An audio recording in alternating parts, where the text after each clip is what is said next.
Hi friends, welcome to our channel. Today వచ్చేసి paneer curry చేశాను. ఎలా తయారు చేసుకోవాలో చూద్దాం పదండి.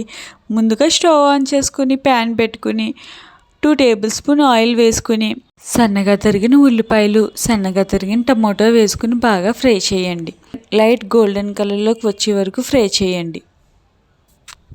ఇలా ఫ్రై చేసిన తర్వాత మిక్సీ జార్లోకి తీసుకుని సన్నగా తరిగిన పచ్చిమిర్చి, కొద్దిగా పుదీనా వేసి మిక్సీ పట్టండి. ఇలా పేస్ట్ కింద చేసుకోండి. తర్వాత అదే ప్యాన్లో 2 టేబుల్ స్పూన్ ఆయిల్ వేసుకుని 2 బిర్యానీ ఆకు, దాల్చిన చెక్క, లాలిక్కాయ, లవంగాలు వేసుకుని ఫ్రై చేయండి. ఇలా ఫ్రై చేసిన తర్వాత ముందుగా మిక్సీ ఆడి పెట్టుకున్న పేస్ట్ అందులో వేసి బాగా ఫ్రై చేయండి. సిమ్లో పెట్టి బాగా ఫ్రై చేసుకోండి. ఇలా ఫ్రై చేసుకున్న తర్వాత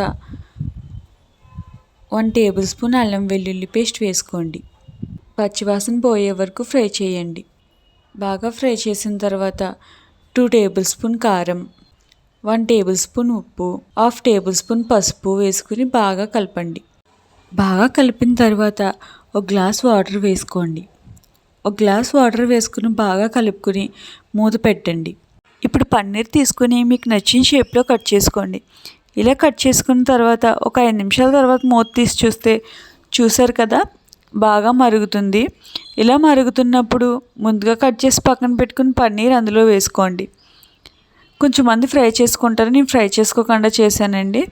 ఒకసారి బాగా కలుపుకొని మళ్ళీ మూత పెట్టండి.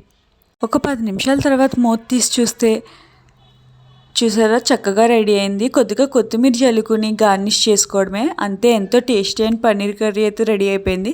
మీరు కూడా ఒకసారి ట్రై చేసి చూడండి. ఎలా వచ్చిందో కామెంట్ చేయండి. నచ్చితే లైక్ చేసుకోండి. సబ్స్క్రైబ్ చేసుకోవడం మాత్రం మర్చిపోకండి.